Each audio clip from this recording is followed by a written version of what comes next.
Welcome to Swapna blog. বন্ধুরা, আজকের আমি বাজার থেকে মোয়াটি মাছ কিনে এনেছি। মোয়াটি মাছগুলো এখন আমি লবণ দিয়ে মেখে ওর ভিতরের যে ময়লাটা আছে বের করে দেবো। দিয়ে আমি মোয়াটি মাছের বাটি চচ্চড়ি করব। বাটিতে দেবো না, কড়াইতে দিয়ে করব। আপনারা সম্পূর্ণ ভিডিওটা দেখতে থাকুন।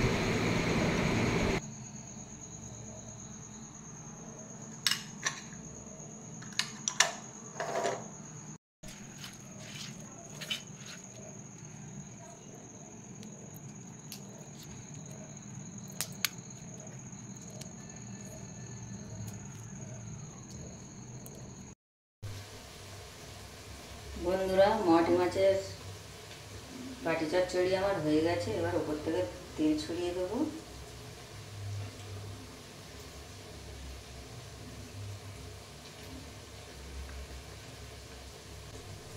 বন্ধুরা, আমার বাটি চচ্চড়ি হয়ে গেছে।